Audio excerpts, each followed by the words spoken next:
Jerry Boyer. He is Forbes contributor and chairman of Boyer Research. And Jerry, we were discussing inequality and how the Bible does not speak to it. And when it talks about wealth, it provides a floor, but not a ceiling. But not a ceiling. And Right.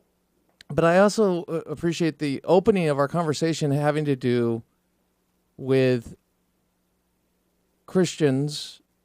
If what we've, to recap it really quickly, the idea that where we are, how do we get here today in America and our society the way we are with, is it secular humanists coming in and taking over, or did we withdraw and put up walls and protect ourselves and say, we just want it, our church and our home, and just leave us alone, we'll be okay.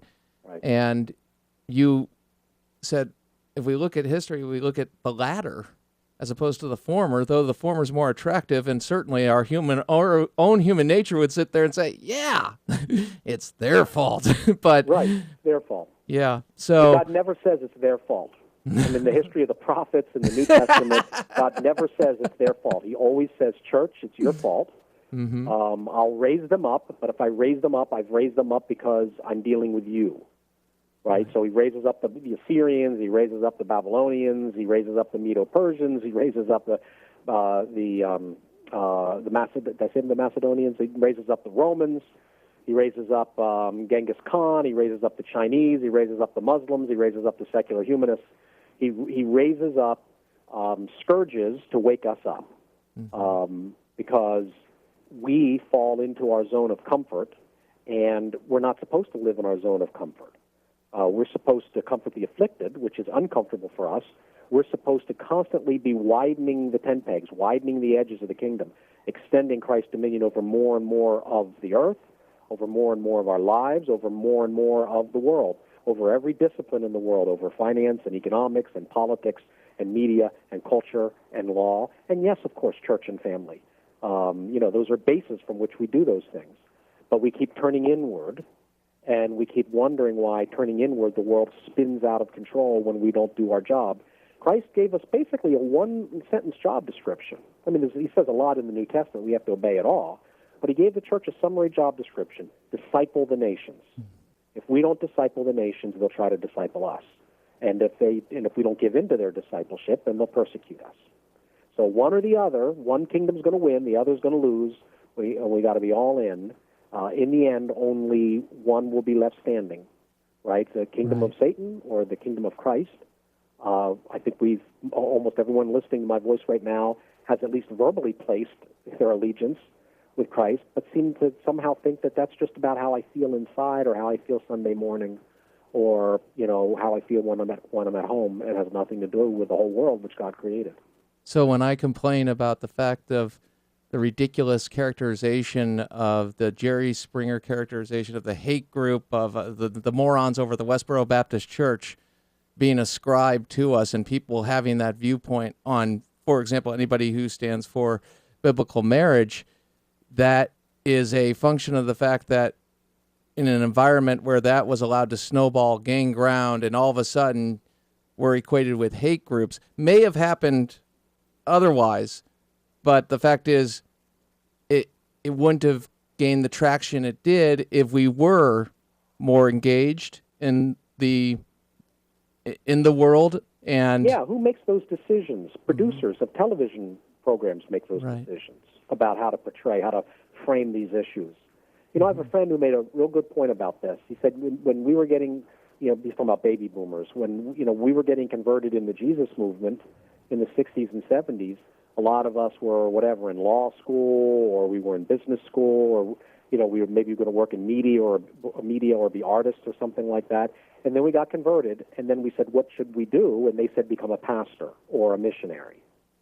So now the people who wear the robes in our society, literally, meaning judges, but also wear the cultural robes, the opinion-molding institutions in New York and Washington, but let's just talk in New York media, right? The producers of a Jerry Springer, or the producers of HBO, or the producers of ABC, CBS, NBC, they built huge propaganda machines, and we essentially weren't involved. It's rare to find Christians in that world. Yeah. Rare, or even more, maybe 10, 15 years ago. It's rare to find Christians in movie making, and the ones that are there basically tended to keep a low profile because a culture was already created, and now they're trying to sort of penetrate that culture without totally giving away who they were. Well, how did that happen? Why did, like I said, Thomas Alva Edison said, church, this would be useful to you. And church said, no, we're not interested. And come to our Wednesday night group. It wasn't interested in shaping the culture. Lack of vision, a lack of understanding what the job description from Christ is. Disciple the nations, because movies and television are a great way to affect people's thinking. So we gave up on that, and now we're on the far side of it. So how do we turn that around? And I know it's not it's not a PowerPoint plan per se, but there is a direction we need to go, and obviously it begins with the first step. So how do we take those first steps, Jerry? Are we seeing that? Because I certainly see, I'm thinking of David A.R. White, the actor who's produced a number of movies. I even think of my home church pastor I mentioned, the things that they're doing with entertainment and a whole host of things there. But is that the approach? What is it? I think that is the approach. I'm seeing it. I'm seeing we're just very late to the game, right? But I am seeing Christians starting to make films. And I understand they're not the best films in the world. I get that. And people like to dump on Christian films because they're not quite as, skillfully put together, to which I say, well, okay, we're new at it. I think probably 10 or 15 years from now, the greatest films in the world will be made by Christians. But it's not going to be easy. We're starting over. Right, so the little movies, the October Babies, and those movies that Christians make, and they have budgets of maybe $8 million rather than $80 million, right? Or $800 million. I guess no one has a budget that big, but they don't have $100 million budgets. They might have a couple $1 million budgets. So we got to glean for a little while here. We've got to make up for lost time from previous generations of Christians who were uninterested in affecting the culture. And they genuinely are doing it. God says, I can restore the years the locusts have eaten. So I think this, if we're committed to His excellence and His glory, we'll end up getting better at it pretty quickly. It's interesting. For now, let me just add one more thing. Yeah, please. Go ahead. The job for now is simple and very hard. The job for now is to be faithful in a world that hates us, in a world which will unleash invective on us through their movies and television and ridicule and even violence. Because we've allowed the world to run mad with hatred. Right now, when we stand up and say, no, I understand, yes, gay people are human, yes, I understand they've been bullied in the past, but no, none of those things change the fundamental nature of marriage, and so no, I do not support same-sex marriage. The hatred that comes against people like that, you've seen it, people getting beaten up for saying that in public. Well, you're compared to a Nazi. You're and it also happens in social circles to the point where, people are used to this, you lose the respect of your friends. People say, I can't believe that they equate you with somebody who has to go home and brush his tooth and then put his sheets in the bleacher, so to speak. Okay, yeah, right. KKK. They feel a Nazi for believing what almost all of humans throughout all of history have believed, and which doesn't oppress gay people at all. Right. They can go to their liberal metropolitan church. They can go to many Episcopal dioceses and have a marriage ceremony, performed. So the fact that I and you don't endorse that is no oppression of them. And in many states now they can actually get legally married, and yet there's still this hatred for us not endorsing it, which really calls into question how wonderful that lifestyle is anyway. If they still can't be happy, even though they now in many states have a legal right to marriage, and they can find churches that'll do it. We just have to withstand the hatred for now until the culture changes. Right now, it's basically fear not until God says, okay, I'm ready to begin to shift this culture in the right direction. And the other thing is be faithful in your current responsibilities, and yes, be faithful obviously in your family, and yes, be faithful in your church. But faithful in your business is faithful too, right? Yeah. Faithful in education is faithful too.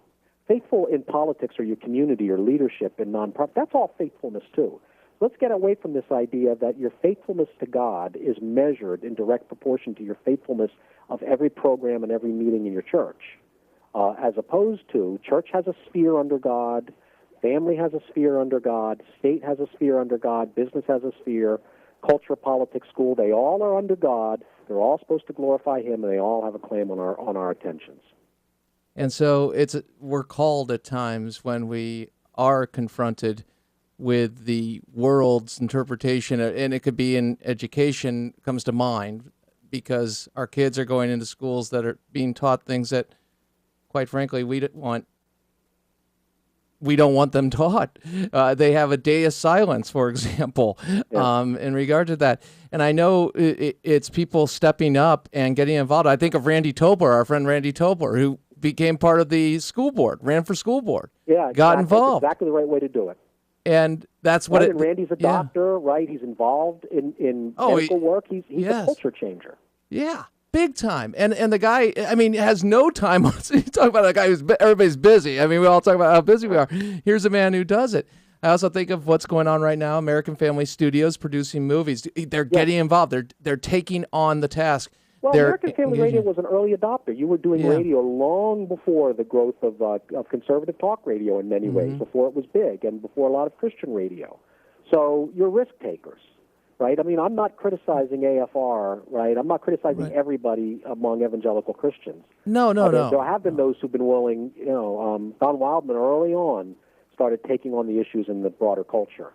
Yeah. But he and a few others were alone for decades in being interested in that sort of thing. Yeah, Phyllis Schlafly and Don Wildman. I mean, the Culture Warriors has started the idea that we equate now with Bill O'Reilly, because of the book and everything. But these guys were the original Culture Warriors. But here's the other thing that you've brought up in the past, Jerry. But I think it would be good to highlight again, is that it's not.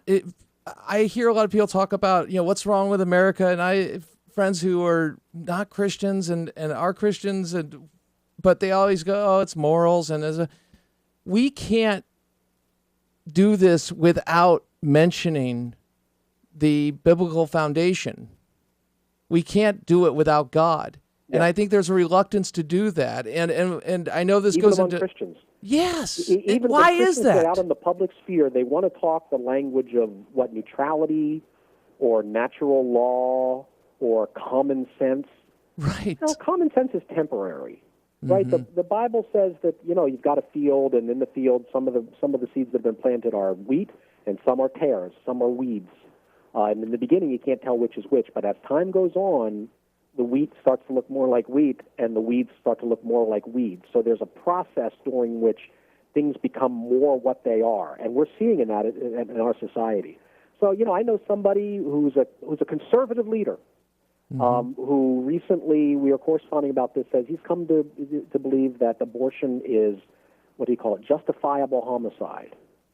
This guy isn't a Christian, but he's a conservative leader. Even conservative leaders are caving in on the gay marriage question and on the abortion question because they don't have a proper foundation. So let's try Jesus. Let's just try Jesus for a moment.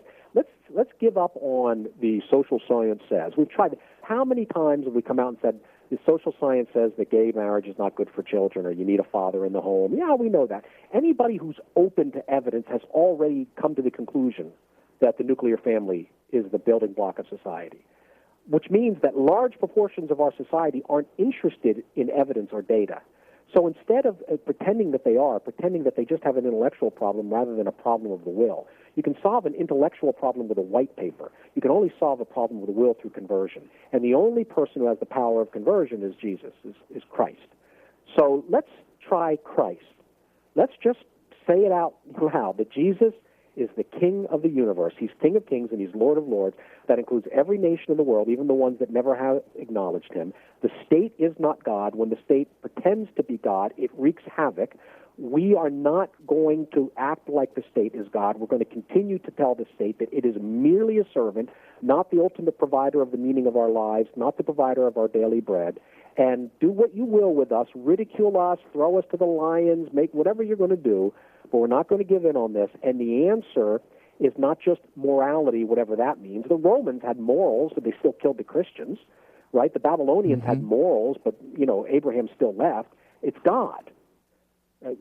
Now, when you believe in God, you do take on his morals, but morals don't save the world. We're not saved by morals. We're saved by faith, and faith starts with the simple statement, as Paul says, Jesus is Lord. With that, only by the power of the Spirit can you say, Jesus ein Kurion, right? Jesus is Lord. Not morals are Lord. Not traditional values are Lord. Not Not conservatism is Lord. Jesus is Lord. Amen. Now, once you acknowledge Jesus is Lord, then it will certainly have moral effects. It will certainly have an effect on the family and everything else. But we're not big enough to win this fight. Jesus is the only one big enough to win this fight, and maybe it's time that we ask him to actually, lead us into the battle, and we're willing to actually raise his banner and use his name specifically by name and not hide behind allusions to morality or tradition or common sense or anything else that we use. Amen. Jerry Bowyer, thank you.